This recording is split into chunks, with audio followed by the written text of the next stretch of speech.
So, thank you, of course, most august House and panel, certainly Cy Benjamin for being the light of my life, and true friends in opposition, for being the kinds of people that we truly enjoy getting in rounds, that enable us to have rounds like the one I think we're about to have. So with that said, Ben and I are going to propose a case that we've only very recently conceived of, but that if you look at the corpus of my life, has actually been gestating since I was approximately in 7th grade.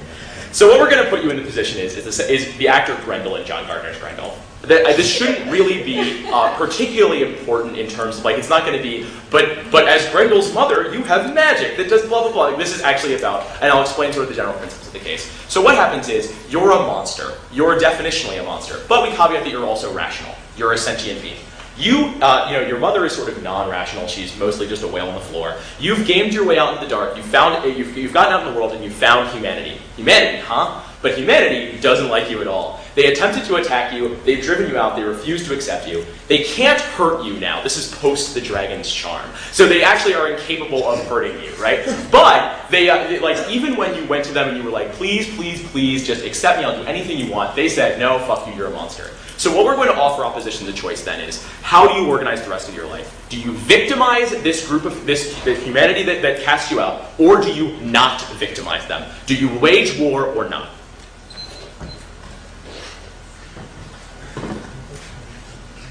Here.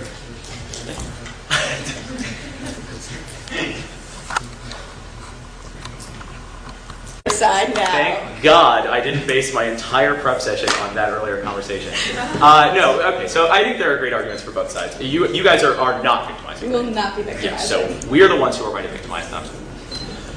I figured we'd be the bad guys, although I think it's going to be interesting in this round. At some point, it's just going to become clear that we're not the bad guys, and I think this is true for a number of reasons. So the first thing that we're going to talk about is the purpose of life, right? There just is no particular purpose to life, is one of our main contentions under this area, right? So then, what do sentient beings do to sort of instill a purpose in their life? Well, they sort of cast around for a value system. They find something that satisfies them on almost any level, and they just begin actualizing on it. So what Ben and I are going to suggest is that this fulfills that this is definitionally a purpose for your life. I think this is important in this round for two reasons. One, that means that this is something that you can validly decide to do. But two, it means that this is fulfilling some role in your life. You enjoy doing things, right? You enjoy being active in the world. They have, to a large degree, humanity has, deprived you of the other ways you would be active in the world. You have no social outlets for this, right? So what can you do to interface with that society? Well, you can be the bad guy. You can attack them. That's how you can graft yourself on to their concept of society, lacking one of your own, and as Ben and I will contest to this round, being unable to create one of your own. So, yeah. So the second thing I want to talk about is the idea of justice. I think justice is important for two reasons in this round. And the first is that this is a justified act, this war of yours, under the notion of retaliation. They did attack you first. They've rejected you wholesale. They've done so with very little justification except that you look differently and you talk poorly. I think, therefore, that them having aggressed against you gives credence to the pursuit of the enjoyment we outlined in the previous point. Gives you a justification for the pursuit of that enjoyment, even though it's going to hurt all of them. This is a just action there, but also recognize it's just insofar as they are likely to do this again. They are likely to victimize all the things they come across in the world that are other than them, that look different, that talk differently than them. They're probably going to do that, which makes them unjust actors in the world. It is, we would consider, a noble, a reasonable, and a valid quest to remove that unjust actor from the world, to stop them from hurting other people that might be like you. Other people, like if they encounter a dragon, they're probably going to slay it. We suggest the dragon is of you, right? He's the kind of person that you are. He's the kind of person that you should try to protect in the future. So we think that this is a just cause. But actually, this is sort of interesting. I think this is one of the cool joints in the round. All my justice analysis is assuming you buy in to their morality, right? If you accept their, the human framework of justice, then I think we are still, within that, given the analysis prior. But my third area of independent analysis is just this notion of morality, right? So there are a couple things to consider. Either the human morality is what we should go by, or it isn't. If human morality is what we should go by, then we have to accept the human vision of that morality. In their moral framework, you're the bad guy. If they're actually right, then this is what they want you to do. This is the way they've cast you in the world. So if you accept human morality and reject our justice point, then this is still the act you should take because it's the act that is moral for you to take. It is, well, I mean, it is the act that is proper for you to take, not moral, right? It is proper for you to be immoral in the world. So I think that's important. But I just really don't think we should accept human morality, right? They have functionally murdered you. I think this is important. By excluding you from all social interactions, Ben and I would contest they have functionally killed you. Like if you put someone in a white room and you fed and you gave them water, right? But they were allowed no interactions and it was you that was keeping them there. Ben and I say that is an equivalent moral action to murdering that individual. You have, in essence, silenced them for good. This is what they have done to you by ostracizing you in this way. Given the fact that this is, again, an immoral agency, there's no particular reason to play by their rules. There is a reason to, on the most basic level, absent all their moral grammar, to just stop them from hurting you in the future, right? To get them out of the way in case, one, they do worse things to you, they actually confine you, they actually cage you, or two, they do it to other people. Yeah? Okay. So the last thing that I'm just going to close my speech on, aside from all notions of morality, of justice, of purpose, the last point of my case is the idea of preservation. I think that we are the people that preserve you as an actor in case things change. Recognize that I don't think they're likely to. I don't believe that humanity is going to make a 180, right? 180. I'm just remembering last action here. I don't think they're going to completely invert their stance on you and actually get to go, oh, Grendel, we had some tough times, but now you're not a monster. Probably they're not going to say that. But in the event that they do, who is able to accept that? I think that it's Ben and I, because I think the opposite of our position is despair. It's seeing that they won't accept me, so I'm just going to quit. I'm going to pack up my stuff and go home. Despair, we believe, is an atrophy of your emotional capability. It makes you less able to experience emotions in the future. Anger, while it is consumptive, is active. It is an emotion that you can actualize on. Therefore, we preserve you as a being capable of doing that. We strengthen sort of the muscles and the ligaments of your emotional self by enabling you to actualize on this now. Just succumbing to the notion that, well, they're never going to accept me, I think makes you remarkably less able to accept any sort of overtures in the future. But the second way this preserves you is in their stories. They will write about you if you attack them. It will be very easy for humanity to forget you if you just vanish, if you just sit in your cave. That removes your ability to cast yourself into the future at all. Ben and I really believe that society is one of the most important effects that sentient beings can have on the world because it extends beyond their mortal lifetime. You don't have that. You can't write, and no one would read the books you wrote anyway. So what you can do, as I've alluded to before, is graft yourself onto their society in this way. We're very proud of you. I'd like to thank Prime Minister for remarks. Call the Leader of Opposition. Give her first constructive speech not to exceed 8 minutes with a 30-second grace period. Here.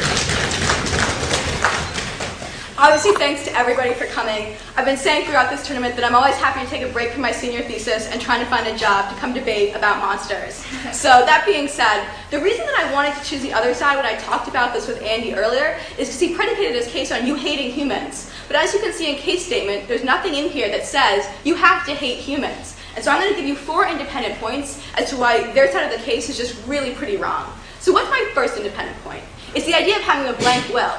We weren't given the hating humans, so we can consider ourselves like a blank-willed, rational individual. Maybe we're not human. I'm going to get into how, even if you're not human, we could assume you would make some specific choices. So, how do we really become moral beings? We become moral beings by making choices, by facing sort of the existential questions of the world and answering them in a certain way. That's how we sort of become ourselves, whether or not we're becoming human or becoming a monster. That's what sort of like we become. So, well, what are you willing? What choices are you making? If you make the active choice to persecute humanity, you're making the active choice to persecute someone who is weaker than you are.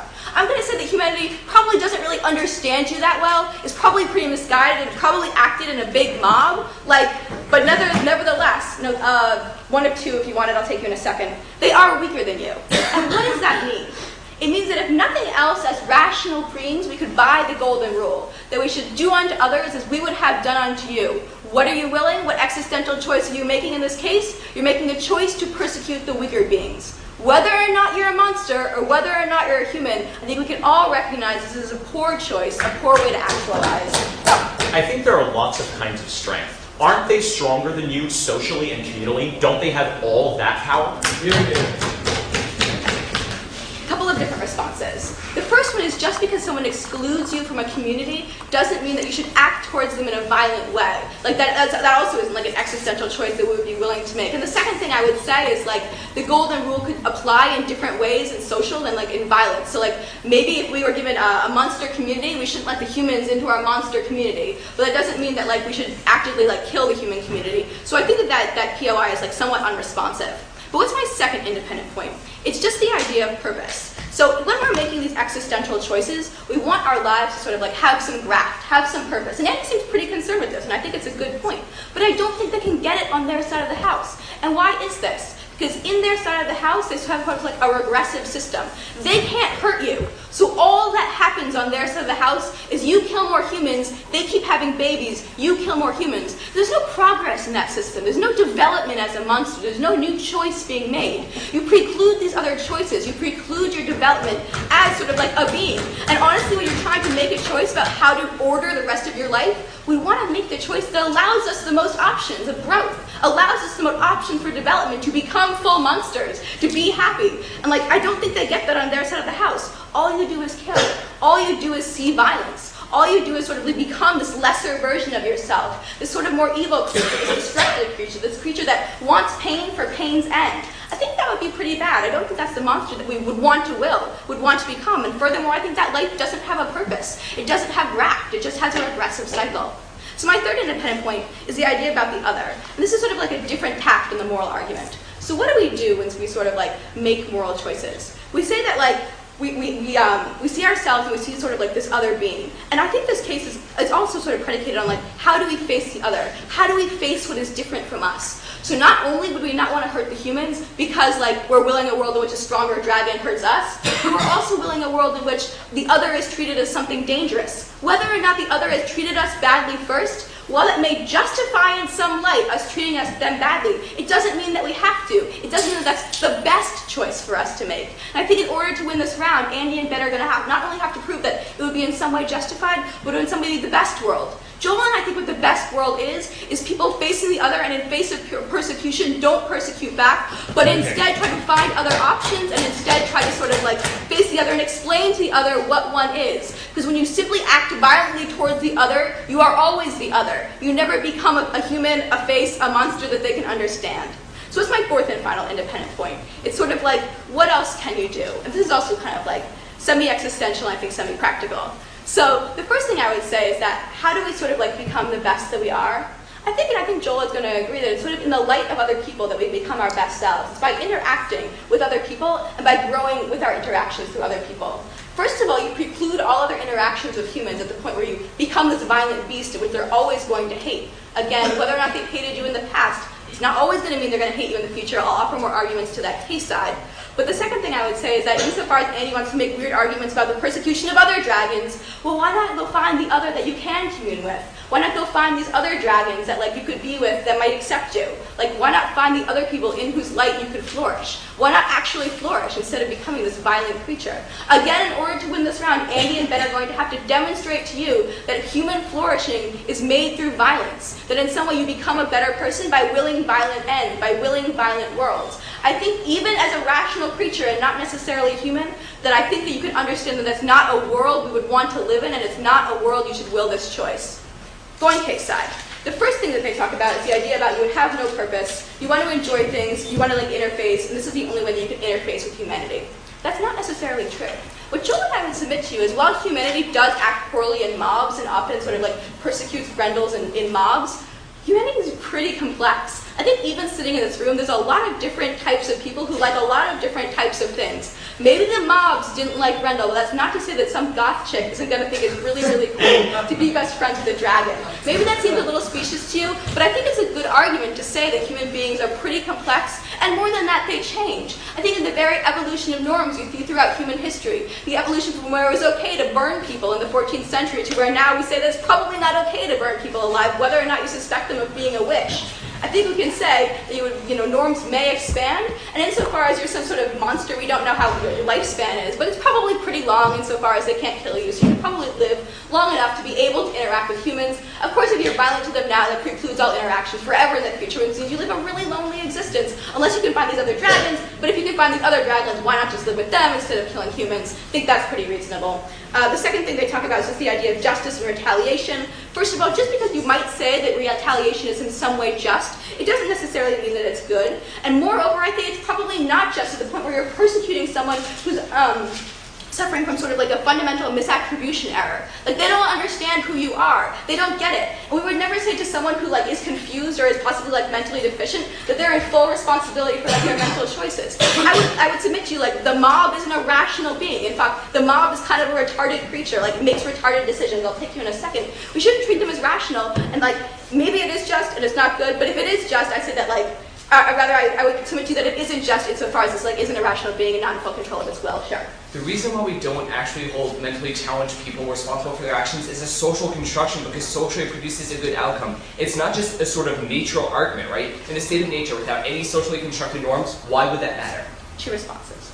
The first one is that, insofar as you're acting towards another person, one society to another society, I think the state of nature thing is a little bit specious. And my second response to this would be my argument is that as one actor to another as one actor to another actor, that other actor, that entire society in your two-person state of nature isn't a rational actor. So you couldn't hold it fully responsible for its will. I think that's pretty reasonable.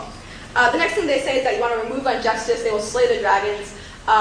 First of all, I would say, I would classify my earlier analysis about development of norms. We don't want to sort of preclude the future. But moreover, if in the future the dragons are being persecuted, I think that maybe then you could step in insofar as you can't be killed, but there's no reason to do it preemptively. There's no reason to order your will based on the small suspicion somewhere along in the future. I don't think that's rational for you to do. The next thing they say is that you have a non-human morality. Morality is a choice. I think all of us can come around the idea that the choices that we make create a moral actor. And insofar as Joel and I argue that the choices that you make that would create this moral actor are the choices that you want a moral actor to be, that Joel and I submit to you a better picture of what a moral actor is and how a rational moral being acts. I think that we can definitely win this round. The third thing that they say is that we'll stop them from caging you. Insofar as they can't kill you, I think we could run away from them instead of hanging out where they are and persecuting them. I think actually hanging out where they are and trying to kill them will make them more likely to want to cage you, more likely to in fact cage you in the first place. Also, they can't kill you, so I say we're probably pretty strong, probably not hugely likely they would cage you, but they get more caging on their side of the house in any event. Their third and final independent point is about the idea of persecution. You want to invert this stance. First of all, I would say that they preclude other stances on their side of the house. So insofar as we're worried about that, I really think that Joel and I get this more. They say that I would also just tell you that this precludes sort of our relationship with individual humans as well. So not only do we preclude the development of norms, we also preclude your individual human friends or what have you. They said that you shouldn't submit into despair. Honestly, Joel and I don't have to submit into either anger or despair. We can in fact opt into a different moral system where we escape this bad humanity that's right now persecuting us and try to make different choices, not based on fear or anger, but in fact based on what we might want to be as a dragon. Insofar as we want stories in the future, let's get good stories in the future. I think that's reasonable. Proud to oppose.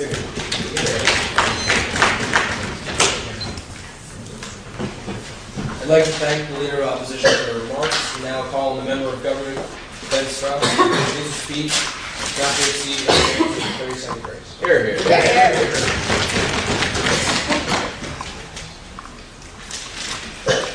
Thank you, of course, Fordham, for a fantastic tournament, Andy for running this sort of case with me and coming up with these fantastic ideas, and of course, true friends on side off. Special thanks to whoever gave me this water and stopped me from coughing. Okay. Before I begin with the independent points, I just want to have a small overview, because we get two very contradictory positions out of the LO. Half the time she seems to be advocating of try to change humanity, try to interact with humanity, sit on the edge of their town and when they go throw out their trash, try to have a conversation with them. But at other times, she says, when these people treat you poorly, when they attack you, when they attempt to drive you away, you should run away and seek other people. She simultaneously wants to try to interact with society, and yet necessity dictates that she's going to run away from society. I don't understand how she could do either of these, much less both, and remain happy. Sure. Right. But the point is that we could either stay in a situation that doesn't seem too dangerous or leave if it seems too dangerous, but you preclude both options by making all of humanity hate you forever. Absolutely. Yep. We can see. We're going to make humanity exceptionally angry at us, but we are also going to feel something. Their side of the house is death. And it's death even more so than in the physical sense, because they will never feel any emotion beyond despair. They will never feel anything beyond rejection. It's not just a depression current.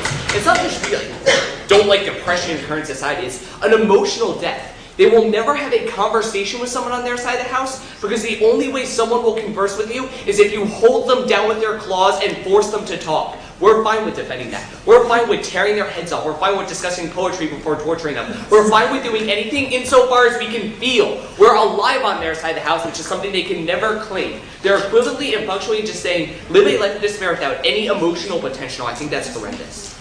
The first argument they give you is, how do we become moral beings? And they sort of argue that three things under this. One, that we need to sort of search our purpose for our own existence. I think this is an extreme problem because you take the choice away, right? The only choice you have here is whether or not to feel emotion. It's whether or not that you're actually going to participate in the world other than run away from the world. No thank you, I just took you.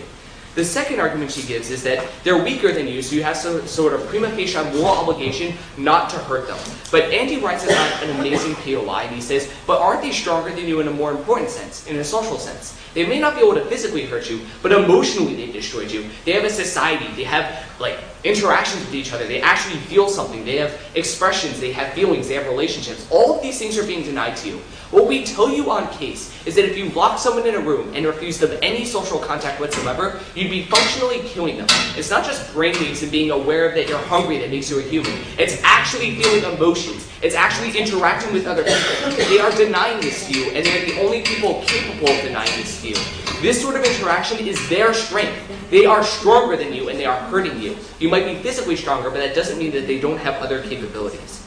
They also say that you should follow the golden rule, but no one ever follows the golden rule. No one ever advocates following the golden rule because the golden rule has terrible consequences. The most moral people in society are the people that are harmed most by society because most people aren't actually moral. That there's no consequences to hurting someone who's proposing the golden rule. What me and Andy suggest, propose the bronze rule. If someone hurts you, hurt them back, and maybe they won't hurt you again. This sort of thing is the only way we can ever view morality, unless they actually want to advocate the only way to be moral is to follow the golden rule, in which case morality just does not mean anything because it's never ever going to happen. No thank you, I have a lot to get through. The third and final argument we get is that just because they excluded you, it doesn't give you the right to kill them, and this seems to be, again, morally apprehensible just in an intuitive sense. This isn't like it was a play group, right? That a bunch of kids on the playground said, no, you smell, you can't play like us. That would be an exclusion that probably didn't warrant physical response. But the exclusion in this case is functionally equivalent to death. You're taking away the only thing that makes sentience worth anything, being aware of feeling something. I think that's exceptionally important. So it's not just an exclusion, it's a murder. They have killed you, we suggest kill them back. The second thing they talk about is just the purpose of life. What they say is a purpose has to be progressive. It can't just continue and not have any potential to end. Well, the first thing I would argue is, one, there aren't any other choices on their side of the house. It's not like anything they advocate is progressive. They never give you a reason why humanity would suddenly reject the original intuitive thoughts they had of, you're different from us, so we will not accept you. They see you as a monster, you are a monster, and they never give you a reason why anyone would think otherwise. We get the example of the goth chick. That was a joke, right? There was never any argument why anyone in this society would go, maybe this person does have rights, this is her last one if you want it. Nah, it was another one. Figured as much. Look, there's no reason why anyone within society would ever accept you as a monster. Humanity does this constantly. We always find reasons to self-divide and isolate other groups. We always have a concept of the other, and even if we don't have a concept of a physical other, we select other humans to do this to. They give us no reason why we would ever break down this norm. There's no one within society that attempted to stop the mob from attempting to kill you, from driving you away, and you just came asking for any sort of companionship. There is no one advocating for you, and they need to give a reason why someone would ever try to start advocating for you, but they never will. No thank you. The final thing they say is you can find other monsters and you should go hang out with them. That was off different. Okay. And the final thing is this is just an aggressive cycle, so it's not a valid purpose of life. But me and Andy give you a lot of analysis what the purpose of life actually is, which doesn't get directly addressed. The purpose of life is not some sort of ideal platonic form. It doesn't exist. There is no purpose of life that fits every single one of us. Every single one of us is born into this world and we select a series of values to actualize on. A series of values that we think are good. A series of values that we are okay upholding, and then we follow those actions. That's what the purpose of life is. Being able to take a positive action and seeing a consequence. Not positive in a moral sense, but in the sense that you are actually doing something in the world. They are just constantly either running and hiding or starting conversations and watching people run away from them. That is not fulfilling and that is not a positive action. The third thing they talk about is the concept of others. And what they say is, just because they treat you badly doesn't mean you have to treat them. And then we have to show this is the best of all possible worlds. That's a cross-applied around analysis. If we win the arguments about this being the best possible world, we get to win that you should ought do this, right? So yes, that is the burden in the round. That's what the round is about.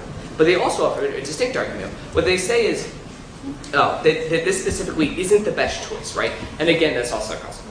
The fourth and final thing they close on is just interacting in society. And what they say is this precludes other interactions.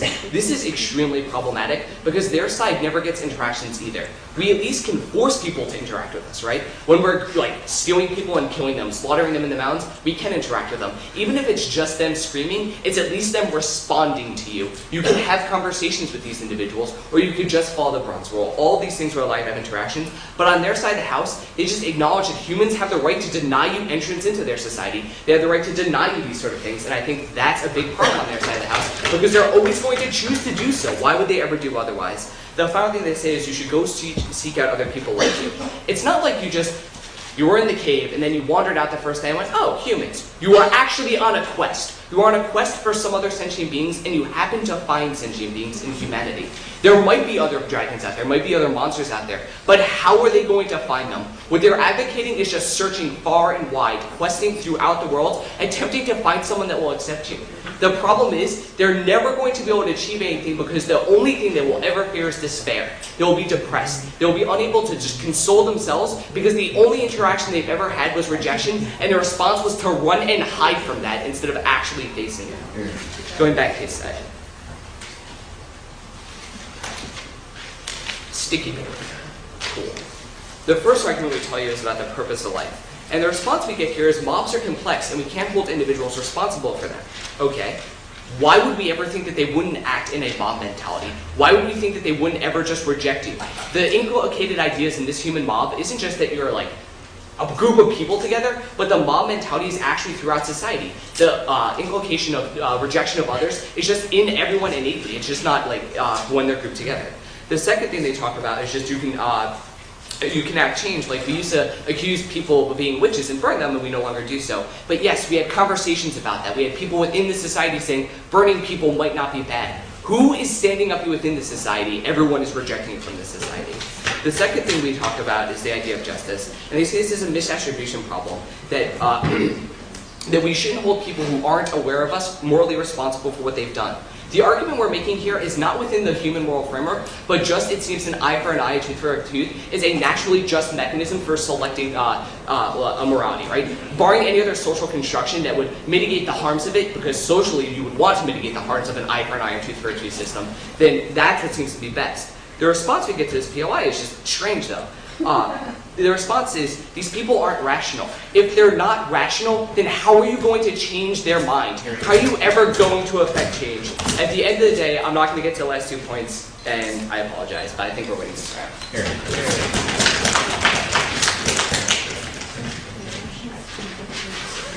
I'd like to thank the member of government for his speech and call on the member of opposition to give a speech not to exceed 8 minutes with a 30-second break.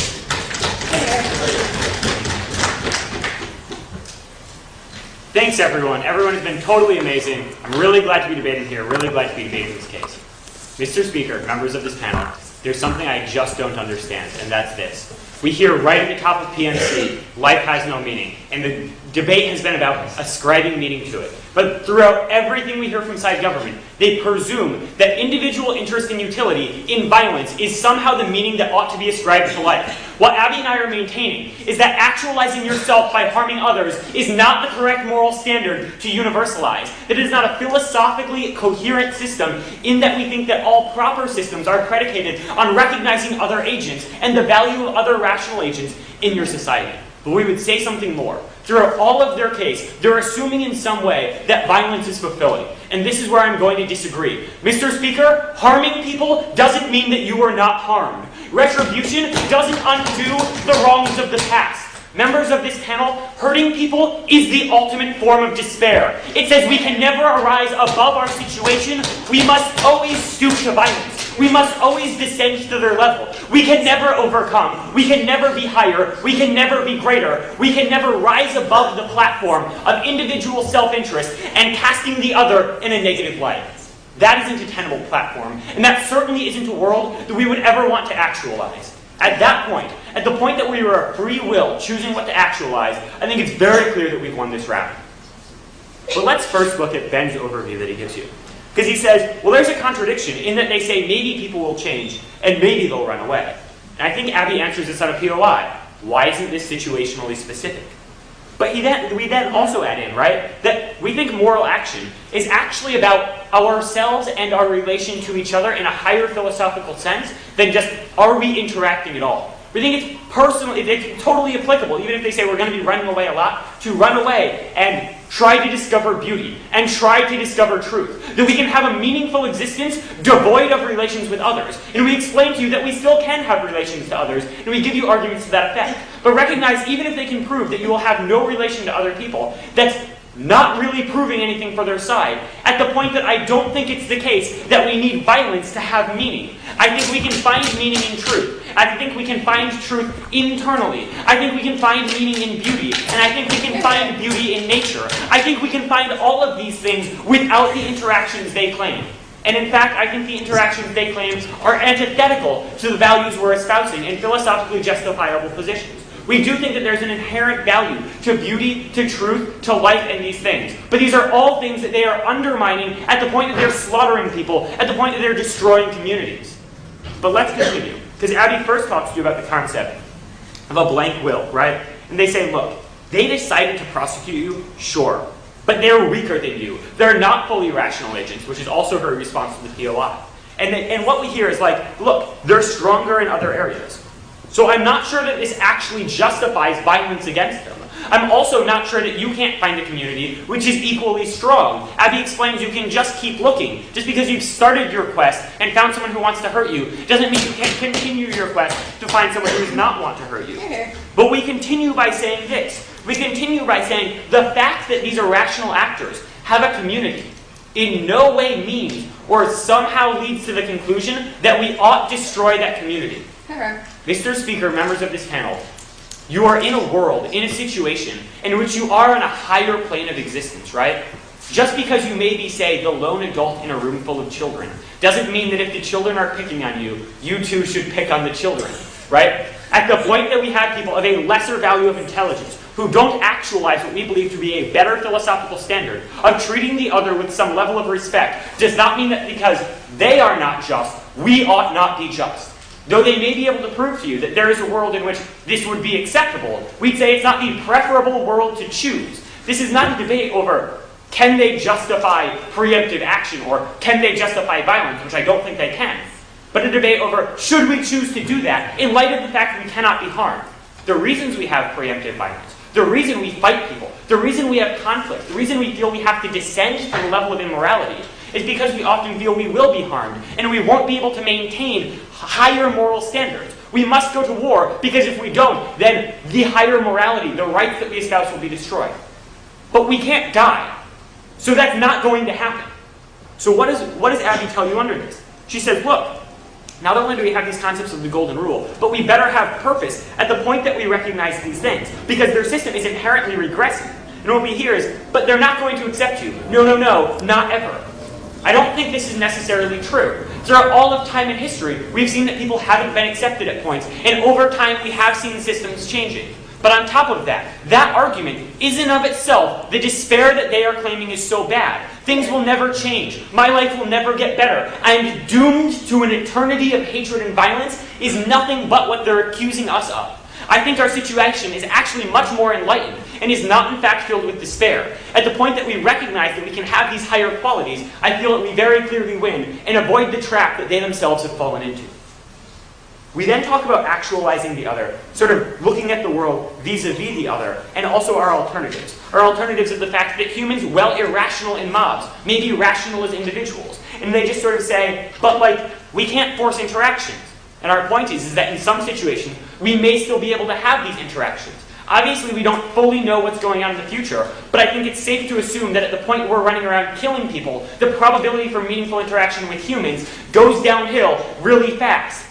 Why? Because you justify their immoral position of treating the other with contempt. You justify it at the point that you commit violence. At the point that you have committed violence, you have chosen to actualize a world in which the other is always viewed in a negative light. Not a world we would want to actualize. Not just because of the possibility that the stronger dragon may see you and we wouldn't want an actualized world in which you were attacked. But because on some more fundamental level, we think that it's wrong. Why do we think that it's wrong? Because we're blank will, and that's the value we're choosing to ascribe to the meaning of life. We think it makes more sense, and we don't have sort of this instinctive reaction, we understand on some emotive level that violence is wrong. I think we also understand, to the extent that we at all understand morality, that it's better to pursue these concepts of truth, beauty, and equality than it is violence. But let's go case side. So, the first thing we hear is about the purpose of life, which I think we've talked about. And he talks about finding a value system, and a value system that fulfills you. And what we hear from Abby, which I think is brilliant, is humanity is very complex. And you have to recognize that the interactions between humans in a group and humans as individuals are quite different. And this is again where we hear the argument, but nothing is going to change. So not only do we think that the level of despair that they're saying means their life has no meaning, but we'd say on top of that it's actually a silly argument.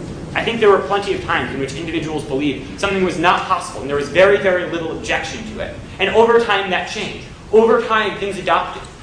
What we would say more so though, right, is I'm not sure if you really know their argument is true. Do you really know that no individual ever actually was rooting for you and saying maybe he's not so bad? I think it's sort of presumptuous. And they're starting with the assumption that we should dislike humanity, that we should be ostracizing the other, which we're saying is the bad perspective to start from. We think the concept that the other is innocent and they've done something wrong because they're irrational. Maybe we have to try to correct for this rather than fight them. Makes more sense. Let's quickly look down. So we talk about justice in these things. I think Abby explains to you that even if this might be justifiable, it's certainly not acceptable. They say, but maybe it's justifiable. We say there are better options here, the options we've shown you that don't lead to all this moral harm. Finally, the concepts of morality and human and non-human morality. We've talked to you about how you can run away, right? There's a greater chance they'll cage you at the point that you're fighting them. How this only alienates them and has them ostracize the other. At the point that you do these things and we better preserve our relationships with the rest of the world, we better preserve our chance for human contact, and we more clearly have an apt standard of morality that functions and is universalizable, we are very, very proud. Let's thank the member of government for his remarks and call the leader of the opposition, the leader of the opposition for the first rebuttal speech. Not to exceed 4 minutes.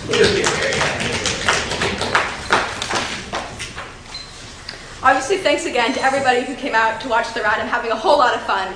That being said, I just want to get right into my 3 points of crystallization because I think they're great.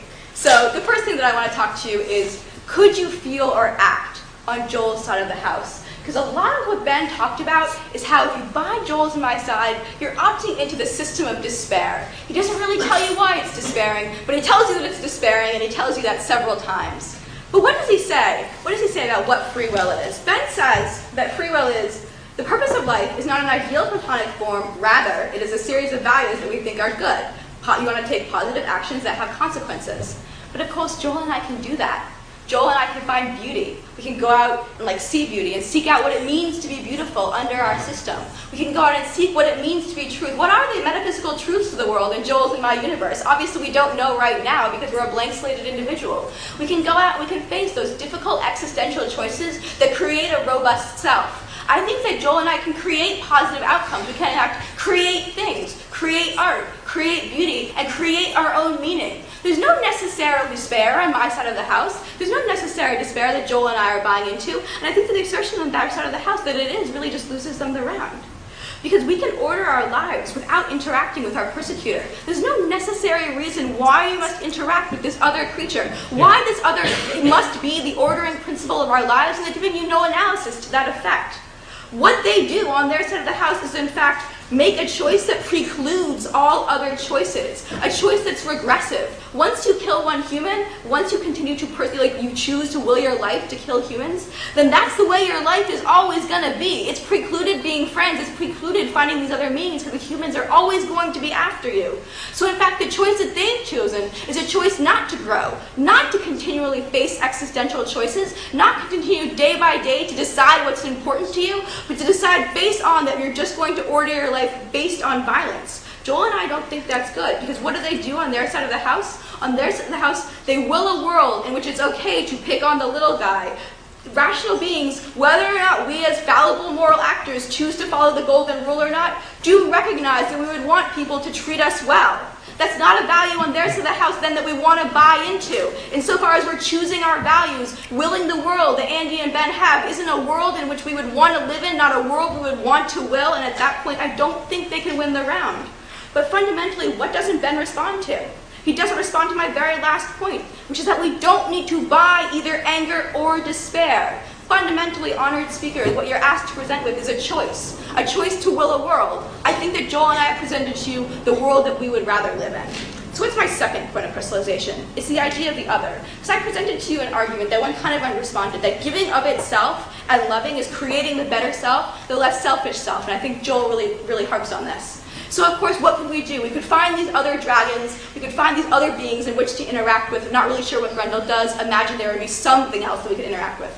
What does Ben really miss? He misses the complexity of humans and just asserts again and again that they're always going to hate you. But guys, that's just not true. I gave the example of just the people in this room, but take the people in this room and take, say, like, the people who live in Ecuador, the people who live in Honduras, the people who live in South Africa. They're pretty different from us. They have different perspectives. They'll probably treat you differently. Not every human comes to the same belief given the same evidence. That's why we make different choices. That's why we're human and could make choices at all. So that being said, you've got to understand that all humans aren't the same. And when you buy Andy and Ben's side, you buy not only that all humans are exactly the same and will respond to you exactly the same way, but you buy that they're always going to be the same to you.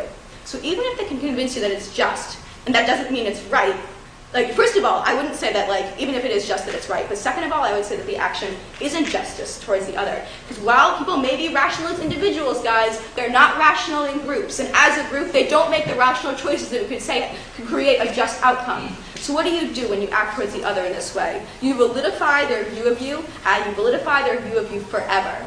So that leads me to my third point of crystallization, which is the idea of the future. Because Joel and I present you a reasonable picture where norms progress. And we've given you evidence as to show why do norms progress. And I give you the example of witch burning. And Ben just says, well, no one talked about witch burning when it first happened. Well, of course. That's because that's when witch burning first happened. This is their first presentation of you as Grendel. But of course, as time goes on, there's every reason to think that a norm would progress, that it would change. When you don't kill them, then you understand that they don't need to be scared of you. What else has been considered a monster? Many years. Despair is a picture of humanity that doesn't change. Despair is their side of the house. They should drop. They try to propose. I'd like to thank the opposition for our final remarks and call on the Prime Minister to close out this round. Roland Cowley, 5-minute speech, 30 seconds. Here. Thank you, of course. Excellent house. Certainly a beautifully crafted op. I hope that I'll be able to explain why exactly I disagree with it so strongly. And at the end of this round, I do. But certainly also thanks to Side Ben for buttressing my arguments in the way that he did, and just being one of the most formative elements in sort of my moral life. So I'll address before my crystallization the idea of, well, but you can find the truth, you can find beauty, just go out into the hills and think about it for a while, and that will be a fulfilling way to live. No, That's an awful way to live. And then at the end of the day, they go, oh yeah, that's what beauty is, and write it down in their hand, and then go, I am brilliant, sit down and die. It doesn't last, it dies with them. Like, again, we laid out, I feel, a fairly robust view of social interactions as being one of the only ways to grant sort of meaning to sentience. Because sentience in the abstract, it's alone. It doesn't do anything. It doesn't interact with anything. It doesn't produce anything. You get bored. It's just jerking off in the woods. That's not enough. It ultimately isn't. We used to run a case about, is the unknown life, just you on an island, is that worth living? I think categorically it's not. But also in this round, I think we gave you a great deal, or at least a great degree of sort of at least assertions towards society being like one of the only things that made this true. These assertions were uncontested in the round, and thereby I think should stand. So the first my 2 points of crystallization. I'm going to call my first one the pursuit of joy, which is sort of weird given that we're the violent side. But while it may be very difficult to see our side of the house as not despairing, and that was a really truly joyful moment in Joel's speech when he said, no, we're the despairing side. That's very, very interesting because it is fairly easy to see us as being paragons of despair. But the problem is, it is outright impossible to see their side as anything but dysfunctional. And the reason is, despair isn't this thing that exists. It's something that you feel. And what Ben tells you is that you're going to be facing circumstances that will make you despair. On their side of the house, their answer to this is, well, we don't have to despair. Okay, but you can't just, like, choose to do it, right? You can't just go, I'm not going to despair. Like, if you just face rejection constantly, then it's going to produce despair. So what do they give you? They give you, okay, society hurt you, now beg for scraps. I know that you cast me out, but please, goth girl, could you just hold my hand? Like, ultimately, I think that that's horrible, right? It's a bad self-image. It's just compounding the hurt that was initial with hurt that you're perpetrating now on yourself by still kowtowing to the people that wounded you in that way. But then there's the other option, which is lacking any social support, which they bit when they were like, truth is beauty and all that kind of stuff. Just quest onwards forever. Find some